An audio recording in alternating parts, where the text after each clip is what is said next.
Welcome back to another episode of the Geronimo Unfiltered Podcast. I'm Dozy, your host, and today I've got with me Mr. Danny Chiha. How you going, bud? Thanks for having me. So, Mr. Danny Chiha is at Geronimo. He's our external CFO.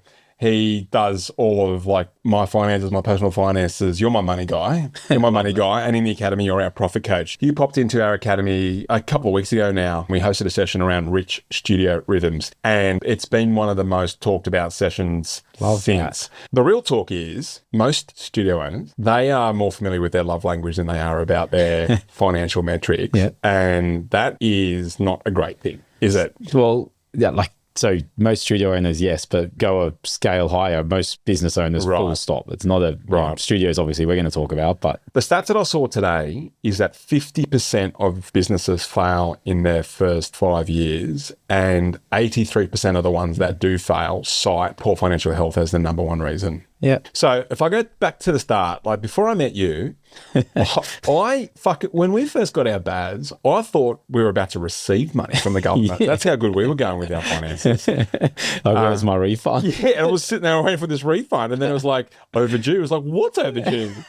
You owe us money. Oh, fuck. Well, most people go from employee to business owner. Yeah. Their only interactions with the ATO is each year I get a tax return. Yeah. And then all of a sudden it swings to... And then I was like, the only way that we were managing our finances were like if there was money left over in the account after we paid everyone's bills. Yeah. It was nerve-wracking, this roller coaster of like up and down, up and down. And I remember I sat, with my previous accountant and he said, boys, you guys are losing money. Yeah. And I was like, well, nobody told me, as if it was like someone had held this as a secret for me, but it's my fucking responsibility. Well, I think that's the first takeaway is that you have to take ownership over your numbers. Like if you're going to have the audacity to be in business, which is fucking hard to start with, if you're going to take that leap to say, yep, I'm going to open my own studio, part of that responsibility is I need to learn the language of the business. Like you can't not do that part just because it's not natural. Right.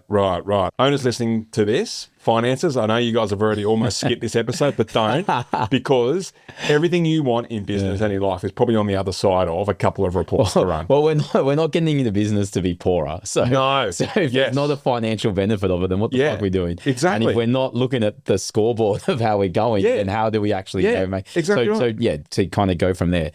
Don't switch off because we're going, hey, you need to know numbers. We'll break it down and make it simple. I'm not trying to make it a big thing and hard to know. It's actually really simple and easy to understand.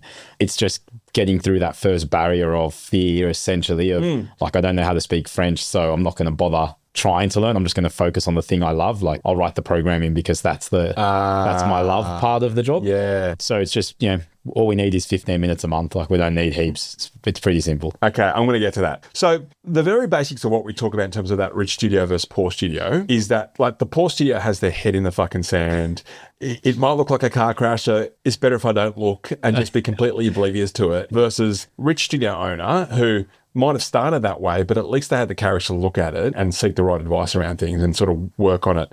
Is that what you see as well? It's true. So yes, not for just business owners, just in life. Like high performers generally want to know the results and the scoreboard of their activities. Wow. People struggling in anything or finding something challenging or aren't like engaged in that performance, generally like head in the sand, don't want to even open the bank account because I don't want to. Wow. Or don't want to weigh myself because I don't want there. Yeah, like if I don't weigh myself, I haven't put on weight. Yeah, like that's you'll done that. You'll see that in the gym. 2 weeks when I come to Bali.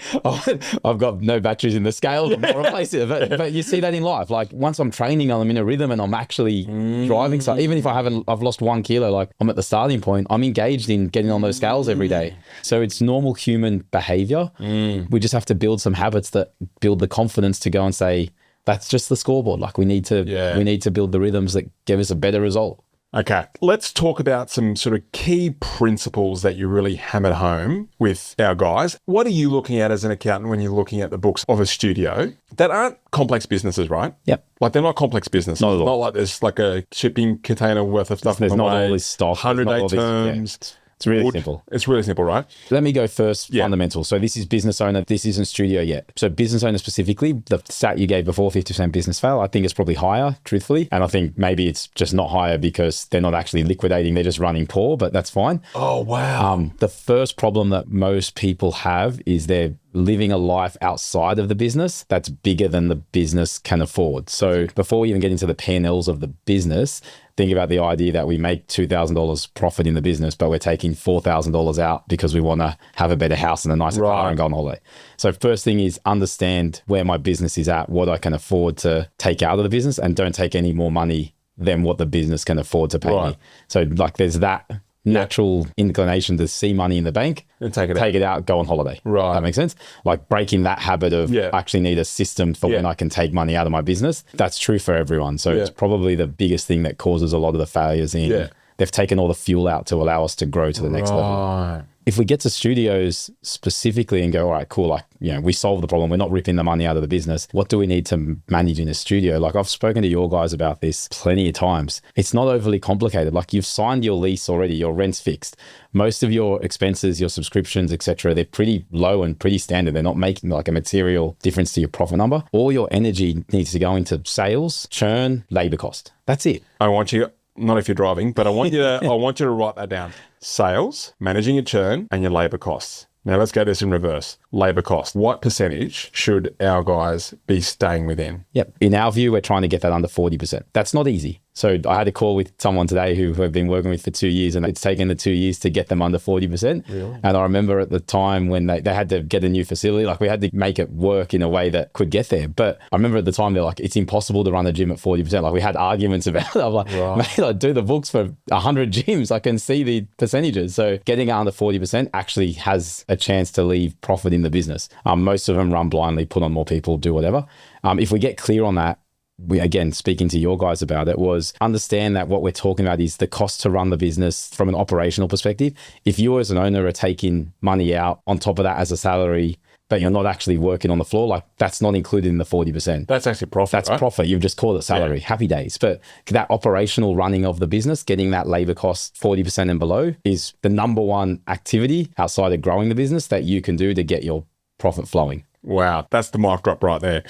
So we'll come back to how we can improve these. But like the first thing is 40% labor. The second thing? Sales. So obviously number of members, it's pretty obvious. We need to get to a point where number of members makes sense for the location we have. I'm trying to get my rent to 10%. So just working on metrics.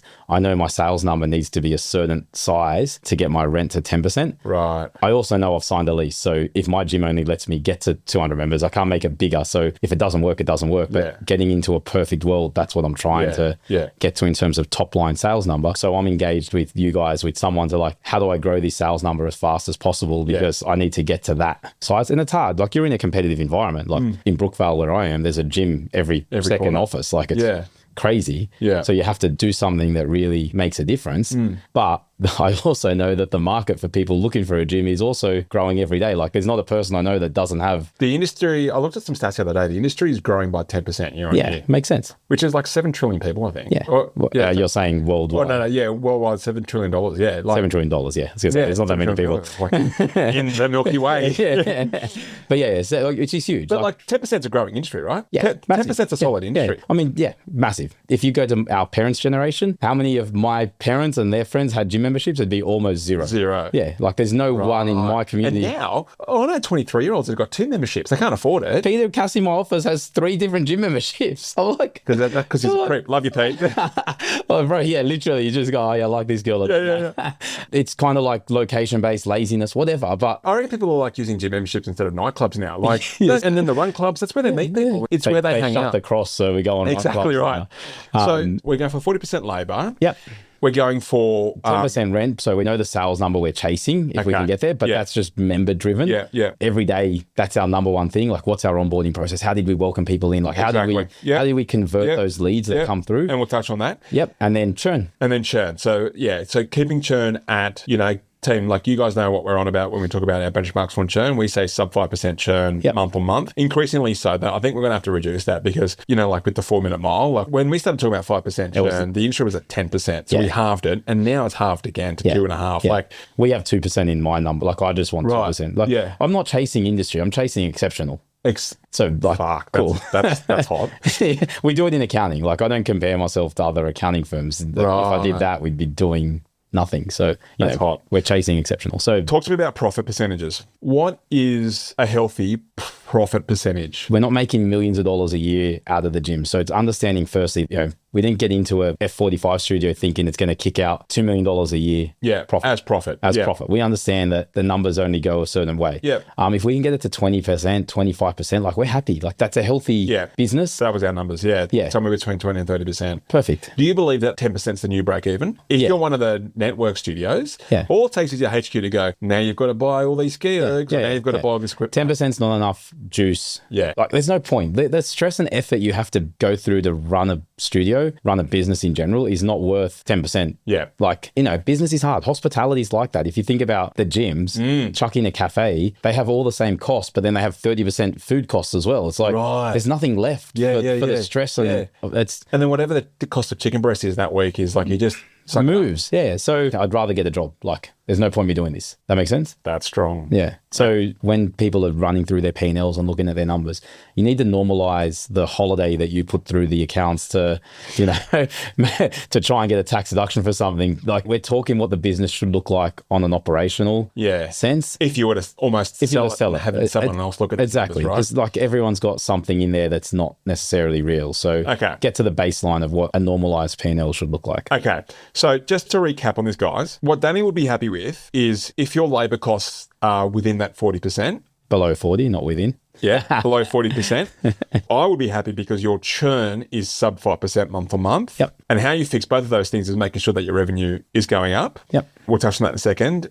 But ultimately, all those things add up to, you want to make sure that your take home, so your profit, not your revenue, it's what you can take out of the business at the end of the month, is sitting kind of somewhere between that 20 to 30% profit margin as a percentage. What I also heard was don't bother fucking looking at your subscriptions because, and here's the big, I'm going to look straight down this camera, you can't save your way to $1 million studio. 100%. You're just going to get on the fucking phones, and how you improve that 40% labor cost is have some fucking hard conversations. Like the people who can't get the labor costs within check, they're not having the right conversations with their team. They haven't structured their team properly. There's some leadership opportunities 100%. To make sure that it's that LER, right? It's that labor efficiency ratio of like making sure that the labor that you do have is productive, and productivity is that prequel to profit, which we talk about with our guys. To go there, like you're spot on. People don't want to have direct hard convos. It's kind of a fear. We're lazy. We just chuck people on to solve problems often. It's like, oh, I need another person without actually look. You've got offshore support that does a lot of your admin, etc. Like, why couldn't we do that? Why couldn't we? And they're like, no, I have to pay this person $40 an hour. I was like, it doesn't make sense. Yeah. Not a good mix of casual versus fixed or contractor versus fixed labor. So you got no flexibility. Yeah. Often we take ourselves out of the business too early. So it's like, that's interesting. Yeah. Tell me more about that one, because we say that a lot. Yeah, I'm a business owner. I feel like I'm doing well. I've got to whatever goal is my first goal. And then I'm like, I don't want to do the 5 a.m. classes anymore because I don't want to have to get up, which is cool. Like, it's fine. You can make that decision, but understand you're eating into your profit at that point. Yeah. They just add that cost on top of their costs and they don't adjust what's happening with the business. So it's fine to make decisions to go, hey, I don't want to get up at 5 a.m. and do that class. I'm going to get someone else to do it for me. Happy days. Just the numbers need to be looked at and you need to make a decision based on financials, percentages, really etc. We said that a fair bit, right? An owner will say, I'm not making enough profit. So then they hop on a call with us and then you rightly point out that, well, hang on a second, you've placed yourself out of all the shifts and you're still pulling a wage. So technically that wage is profit. Is profit. Yeah. You just called it something else. Yeah. And the fact that that number's not as big as you'd like it to be is sales. 100%. Get back on the fucking phone. But they don't do that. So they take themselves out, but then they won't go do the valuable parts of the business. They won't leverage up. So they don't go and say, yep, cool, I'm going to take myself out, but I need to get 10 sales to cover me. They'll go and do, I responded to these 3 customers, so I've worked today. Oh, that's it. That's it. Yeah, like I've done my admin. Job done. Yeah. Like it's just maths. It's like, hey, I'm going to cost this many dollars before I can take myself out. I need to get to this many members. Yeah. Once I take myself out, that's what the new cost structure is. Okay. Happy days. So we've just simplified it a lot for you, right? Basically, improving your numbers comes down to 2 things. It comes down to revenue and it comes down to leadership, and you can't fucking save your way to $1 million studio. I remember having this discussion with my wife in our lives. Like we used to fight every day. Not fight. I'm an accountant, so I'm in the deed. You know, when all these packages keep coming to your house. What the fuck's that? I used to have our personal accounts on Xero where I'd be like reconciling. Like, babe, we're spending. I remember having these arguments. I got to a point where I'm like, we're going to get divorced. I said, I just got to go work out to make more money because there's no way this $1,000 a month or whatever that we're spending is actually going to make or break our lives. We need to actually focus on making more because there's only so much you can cut out of life. If you're getting to the stage where, and this is what I really believe, and this goes into a whole thing about like living your rich life or whatever, but people getting to the point where like, I'm not going to buy my coffee, which is my only favorite thing in the day that I do, and I want to swap that out for a 50-cent pod coffee that I hate fucking drinking. Yeah, at that point, just go and fucking call the leads. Yeah. Get on the phone, call two leads. Fucking leads. Have you know that scene in Wolf of Wall Street where he's like, just get on the phone? Yeah. It's just that. Yes. I love that scene. Yeah, so going back to though, like spot on, there's two things. Labor costs, which is leadership and get the most out of the people that you have. And then sales, which is get on the phones. Great. Okay. It's not too hard. They're the Rich Studio ratios. Let's talk about the Rich Studio rhythms. Okay. So the rhythms. Yeah. When should I be looking at this? Gym bookkeeping is probably the easiest bookkeeping that exists, firstly. So, the effort to actually keep your Xero file, assuming everyone's using Xero up to date, is 15 minutes a fortnight as you do your payroll. What I said to your guys a couple of weeks ago is the rhythm that I would love you all to implement is whatever rhythm you do your payroll in, and that same day that you put the 15 minutes in to do payroll, put an extra 15 minutes to reconcile your books. Yeah. And then take the three numbers that we're talking about and put them into a spreadsheet and just track that percentage every fortnight or week or whatever that rhythm is. And literally we're talking instead of 15 minutes, half an hour, do it twice and it won't take you more than that. Yeah. That's the week to week or fortnight to fortnight KPI rhythm. Yeah. And then once a month, we look at the full P&L. At the end of a month, reconcile the whole month. Let's look at the profit number. Great. So if you give me 15 minutes a fortnight, give me an hour a month where you actually, whoever's in the business with you, getting the detail on what's going on. That's it. So it really doesn't have to be that. Doesn't have to be that scary. That's scary. So Rich Studio ratios, we talked about Rich Studio rhythms, which we get to the third part, Rich Studio reports. Yeah. Because I look into Xero and I go into accounting reports and there's 1,000, dude. Yeah. So they're all important, but in terms of like stage one of building some financial literacy is just look at your profit and loss. Look at my profit and loss. Every accountant that listens to this will say, you need to do your balance sheet, and you do. But we're going from not being able to speak the language to let's learn the basics. Just run your profit and loss. Get your accountant or someone you work with to segment your profit and loss for you into categories. So employment costs, occupancy costs, marketing costs, etc. Have your 3 or 4 categories that you want to look at the business in. Yeah. And then just that one report. That's all we're kind of worried about. Okay. And then don't take any money out of the business. Because most of our guys, I know I love you guys, but I'm going to call you out as well. If they get to the end of the month, they've paid everyone's bills and there's still, $200 left over. They take it. They'll go and fucking spend it on activewear. That's what happens. It's tax deductible, so I'll just take the money. If you go, there's another kind of lesson or takeaway is just because something's tax deductible doesn't mean it's free. The biggest thing, the funniest thing that we hear the most often, I shouldn't say funny and I shouldn't judge on it because obviously you'd laugh at me if we went and talked about gym stuff, but they think if they spend $100 on activewear, they're getting $100 back when they lodge their BAS. Yeah. But even if it is 100% tax deductible, you're only getting 25% of that back. Right. So they're thinking, most people think $100 out means I get that $100 back when I do my BAS. So it's free. It's free. Basically free. I got these tights for free. So getting them to understand that just spending $1 doesn't mean you get $1 back later is important. So if we should talk about girl maths, I think. Yeah, that's girl maths. Yeah. To be honest, it's business owner maths because boys do it too. We're not going to no judge. Okay, so we've talked about ratios, we've talked about rhythms, we've talked about the reports. We've talked about how to improve most of the things. To simplify, it'd just be working on your revenue stuff, which is fucking leads and sales. And if you're struggling with that, reach out to us. And it's about leadership. If you're struggling with that, reach out to us as well.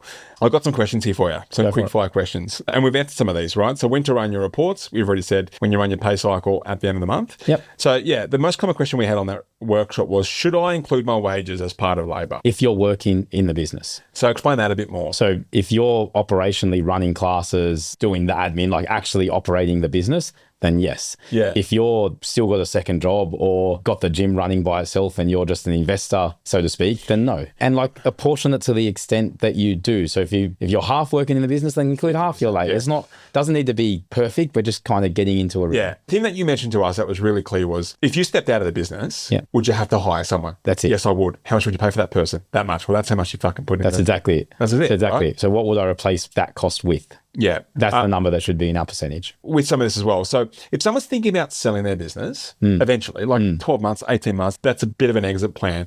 What are some of the mistakes that you see on how they run their books right now that makes it really fucking hard to sell their business? So it depends on how sophisticated the buyer is, firstly. Like, the more sophisticated the buyer, the easier it is to explain away some of the mess in your P&L because they've seen it before they get it. Yeah. But often we're selling to, mums and dads, personal trainers. They're not the most sophisticated buyer on the other side. Right. And they're getting advice from lawyers and accountants who are just going to go and base things based on numbers. And no one's going to take a risk on what you're doing.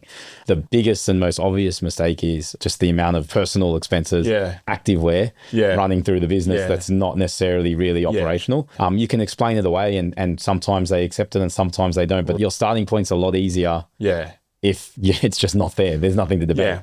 So we try and dodge $10 of tax and then it costs us $40 in the sale price. So like, it's just short game.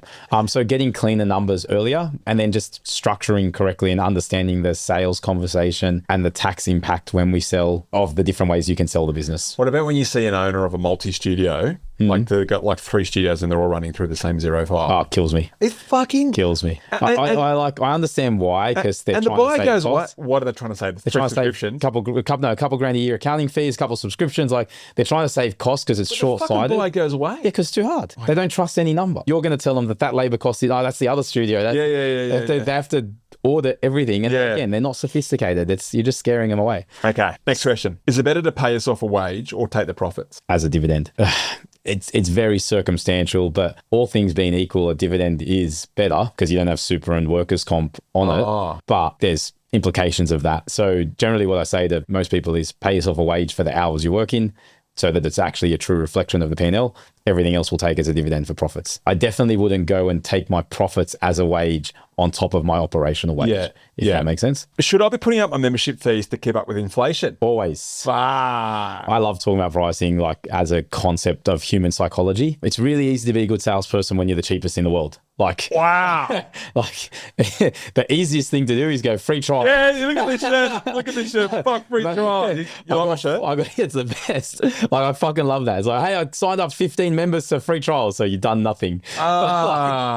It's crazy how easy it is. 15 profiles, yeah. So pricing's really cool. Brett taught me something once, and it's controversial enough, but you're either the cheapest in the market and you're trying to win on cheap, which is Amazon. Like, Amazon runs on the methodology of we'll make as little profit per customer as possible and just have your margin is my opportunity. Your margin is my opportunity. So they just run lowest margin possible, but then they implement all their own brands and technology and they sell a whole bunch of other shit that they make heaps of profit on. So don't get confused. There are lots of successful businesses that run a really low, cheap model. Really hard and you need a lot of scale. Or you're premium and you have cash to actually invest in the business and the community. Like think about a Louis Vuitton. How do you... Richest guy in the world, isn't he? Yeah, he's the richest guy in the world.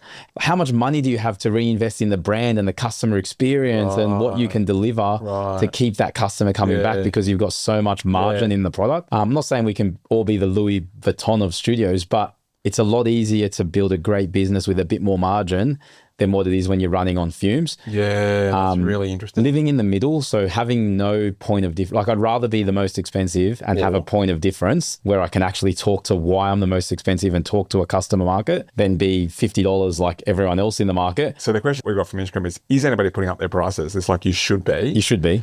The real question is like, why should you be? Like, how can you back that up? Like, what's your value proposition? What's your value proposition? Like, if I'm a business owner in a gym, like, I'm fixing my sales process firstly. Like, the speed to sign someone up to be a member is fucking like, I live and breathe that until it's automated completely, that it's really simple. So when I do get an inquiry, I'm converting really highly. I'm fixing my churn so that they don't disappear, which is largely customer experience. Like, 100%. What are all the value propositions I can deliver along the way? Like, I know accounting land, like, the 2 biggest problems people have with their accountants is the accountant never gets back to me, so I ring them and I don't get a response, and they never give me proactive advice. Like, I know. You tell me I've lost my money. I've lost my money. So we get 2 comments like 100% of the time. All my thinking is, what do we need to build to solve those 2 problems all the time? Right. And then just keep layering value around that. Gotcha. Okay. So gym land, find the equivalent. Should we be reviewing prices every year? Well, your price of coffee goes up every year. It fucking does. My coffee this morning, my long black this morning is $7. Yeah. I bought it on a public holiday once, and I might as well have bought a burrito. Go to America. Yep. The inflation there is like, it was $7 US for my coffee in America. Like, that's pretty much $30. Inflation over there is hit properly. Like, we're just feeling it, and our gym memberships and everything else needs to move with it, or you're going backwards. Okay, this was a question. When you say bookkeeping, does that mean uploading the receipts? No, reconciling the bank account. So keeping your receipts, obviously you have to do it from a compliance perspective. From a gym's perspective, like most of your expenses are pretty systematic. Like, it's, you pay your rent every month, you pay your wages every month, your revenue's on direct debit. There's not a huge amount of variation. Yeah. If I was running those gyms, I would send the receipts to a hub doc or to my email account or somewhere where I know that they're there if I need them. Yeah. But I'd be doing my bookkeeping just on a cash coding basis because I know what the expenses are. There's nothing. Yeah. If I bought a car or a new computer or something bigger, I might upload that receipt to keep with the bigger assets. But for the month to month, my Telstra bill, like I know where to get it if I need it. Okay, cool. Is there a way to calculate your BAS ahead of time? I always go off the last bill, but when it comes in way bigger each quarter, it's good, but it's not a fun surprise. LOL. Yeah. So there is another report you can run on Xero, which just tells you the data all the time. Like there's an activity statement report in the back end of Xero that will give you roughly the right number. But at the same time, like if you actually go to what makes up the BAS, so your wages tax, so every fortnight, week or whatever you run wages, you get $10,000 of salaries. It tells you how much tax there is. Then it tells you how much you're going to pay net to the employees. The amount of tax that's in there, put that amount into a separate bank account. That was the biggest thing you taught us, right? Was to have that other account. Have the other account. Just always money going into there. Yep. So takes the surprise away. Takes the surprise away. You've got to save. There. So if you take the wages out, like the exact number every time you do the payroll, take the super also. So that's not a surprise either. And then every week when you do your direct debits, just take 10% and put it in the other account as well. You've always got a buffer in there. Like it's not going to be that much. Yeah. You've always got a buffer in there to cover your BASs every quarter. The point is trying to build rhythm so you don't have to go and look for these things. You've just built systems in the business that you just know that it's automatically happening. You shouldn't have to go check the report. Yeah. The money should be saving as you go. Yeah. Really, there's levels to what we're talking about here, right? There's stuff that we talk about on a quarterly basis, and then there's some sort of annual stuff that you do with us to make sure that we're planned ahead from a tax planning perspective and, even forecasting. Before I met you, I used to think forecasting was you bring up your spreadsheet, you put some numbers in the top rows of what looks good, and you're like, that looks good. That's literally what was happening. I'm in the comment, I'm like, these numbers are great. But anything looks good on a spreadsheet, right? How are we going to execute that? And we're like, I don't know. We're confident, right? But look how good the number looks. And you're an optimistic guy by nature. Totally. So you're like, and you're pretty aggressive to your like business. Yeah. So like, mate, I'll fucking sort it out. I'll run through a brick wall for those numbers. I'm sure it's still not easy. Yeah. But then like recently when we've done our forecasting, you went in reverse. What money do you want to make? What money do you want to pull out of the business? Who do you want to hire this coming year? And then reverse engineer 3 times that to get like a multiple on the revenue. Yeah. And then that works out what your revenue is. And then depending on when you want to hire that person is the revenue you need to hit in order to make the entire business financially healthy. So you're spot on. There's levels. So if we go and say everything we spoke about up until this point is very much like, let's build the basic fundamentals, level 1, so people can understand and operate their business. Now, if we're going to level 2, where it's like, actually, let's now start to deliberately make decisions for our business. Sexy. Yeah. So it is that. It's just like, we want to live deliberate. We want to make decisions deliberate. What people do by nature is do the top line spreadsheet number, go, yep, we're going to get to X million dollars of revenue this month, and then go hire 67 people based on this number, if that makes sense. So it's very much like pie in the sky, go make all these decisions based on a made up number. Yeah. And then nothing kind of pans out. You end up with all the expenses. But and a lot of mouths to feed. Exactly. Because you can control the expenses. You can't control the revenue. That's what happened to us. Like, I mean, this podcast quite unfiltered, like completely unfiltered. It's what happened to us. Like when you met us, and we might have been doing better on top line, but it was just going out the bottom line. There's nothing left. We had 1 million fucking people to feed. Yeah. And we were just like running hard to pay the inflated labor costs. 100%. And like, not just your ego, all of our egos make it very hard to reverse the decision. Like if I've gone and spoke to 10 people and said, mate, come join our business. You've trusted me to come on this journey. I've got you fucking punching through brick walls for me. Like we're in war together. Yeah. Then I have to come and tell you, hey, bro, I fucked up. Yeah. I didn't actually understand my business. I don't actually need you yet. Sorry. Like it's you try and do everything you can before you have that convo because you don't want your ego to take the hit. But without realizing it, that's costing, my brother once said it to me and it's really true. He's like talking to him about something similar in my own business. He's like, yeah, it's all good, man. You can keep doing it like that. But just keep in mind, you're taking food out of your kid's mouth to put it in their kid's mouth. And the second it went to, hang on, it's not me we're talking about, it's my kids. It's like, sorry guys, everyone's got to go. Oh. When you get down to it. Makes it real, right? Makes it real, man. And it's the truth. Like that's what was happening with you boys. It's like you guys are sacrificing so much. Your families, your kids are sacrificing so much to protect your ego from having a tough convo, which I get. But when you bring it down to the kids, it makes it harder. Yeah. And you feel stupid. Like I felt dumb when you brought that to our attention. I was like, I feel dumb. That's the I don't want to look in my bank account thing for most people. It's like I feel stupid and if I keep my head in the sand, I don't feel as stupid. Do you feel stupid going to France and not being able to speak French? I feel like that'd be rude. Well, what I'm getting at is you don't avoid the trip. You still go and you'll work it out. All we've got to get to is understand that it's your responsibility to actually learn the language and learn the numbers. Like you can't just be head in the sand. Most people get into business with zero understanding of business. It's fine. You're starting at the same point of everyone else. Accept the fact that that's where everyone starts and seek the knowledge. Wow. Like just go look to learn. It's happy days. Wow. Again, completely unfiltered. What have we worked on with Geronimo's numbers. Financial health to be at a point now where it's financially healthy? Yeah. So first thing is what you said, like it was pie in the sky, chase aggressive numbers for the sake of aggressive numbers. Yeah. So I think the first thing we worked on is like why and what's the real number and what's the cost of the business that needs to happen to support that number. Yeah. So just getting to a proper baseline. Yeah. I think the second thing, I remember saying this to Benny, I don't know if you were on the call or not, but I was like, Benny, every time you ring me, you're talking to me about a different fucking strategy that we're doing this month. Like, when are we going to pick a strategy?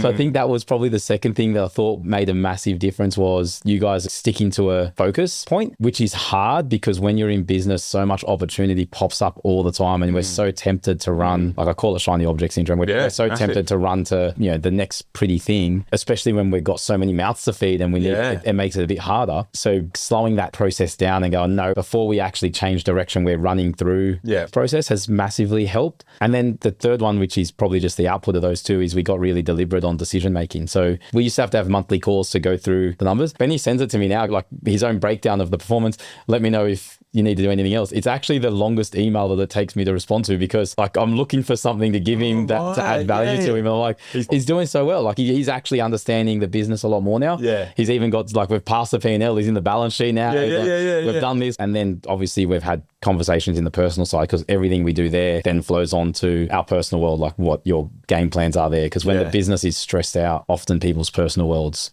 are stressed out behind it. Like we're always, robbing Peter to pay Paul. Gotcha. Now it's like, I don't know how many companies you got me to set up. I'm trying to get you to close them. I didn't get you to set them up. I got stuck with them all.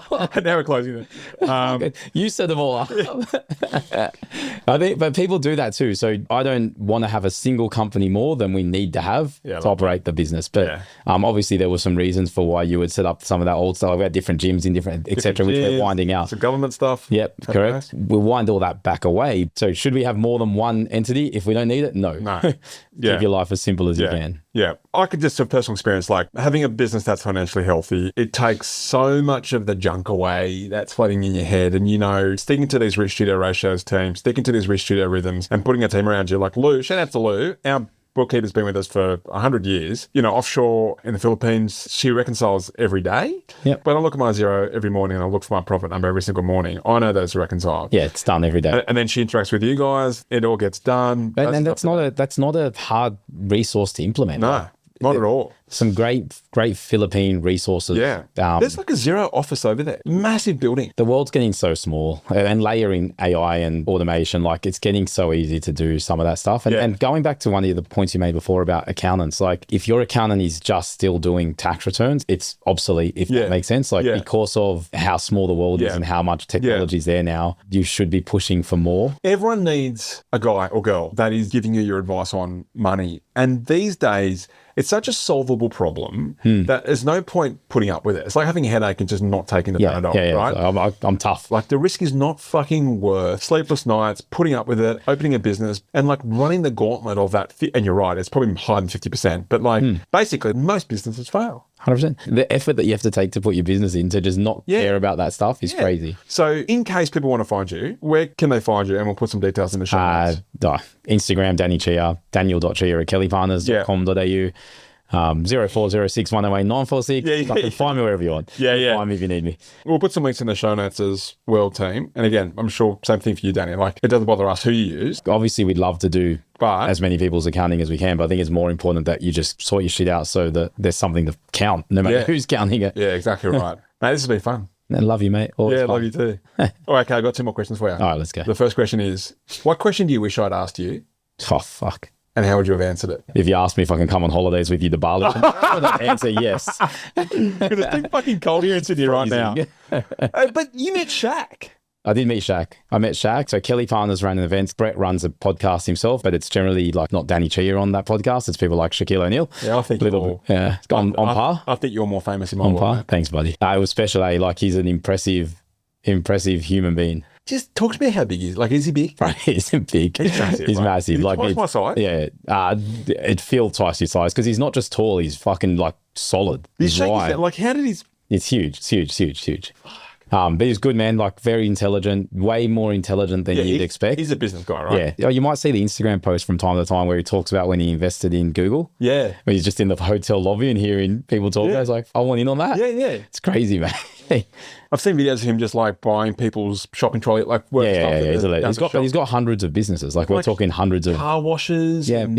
Food, gyms. He's got hundreds of businesses. He's killer. So my final question that I ask people is our listeners love hearing from high performers and just kind of tapping into like what happens in those like top 1%ers in an attempt to sort of like leave behind some clues. Who do you know that I should interview next? The person probably I go to get my guidance on is Brett, our CEO. And like he probably works harder than anyone you know. Kelly Partners is listed. It's worth $350 odd million. Like it's a big business. He could easily retire and do nothing. And he's moved to LA and opening up the US bunch of firms and working US hours, Australian hours, New York hours, Sydney. Like he's working 20 hours a day. So work ethic is through the roof. But then layer on top of that, probably smarter than most people we know as well. Every week he'll send me 10 different books that I should read. And I'm just like, how the fuck do you have the time? Like I can't even keep up with the work that we've got to get done. And you've read all these books. And then every week there's just another one. I'm like, man, I can't keep up.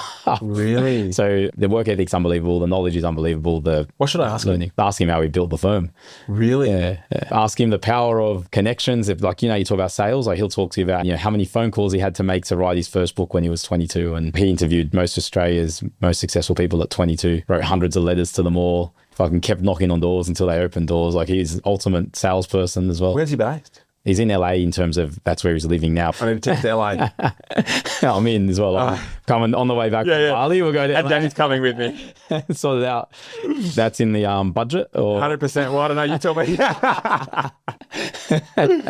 Mate, thank you for dropping by. We're absolutely we're lucky to have you in the academy as our profit coach. I'm lucky to have you in our world, dude, helping Michelle, myself, and my family through this, and our company, Geronimo, and therefore like we want to transform the lives of the life changers. Yeah, our business needs to be healthy as well. Correct. You're being like the guy behind all that. I appreciate you, mate. Love you, brother. You guys do all the hard work, to be honest. Just point you in a direction. Honestly.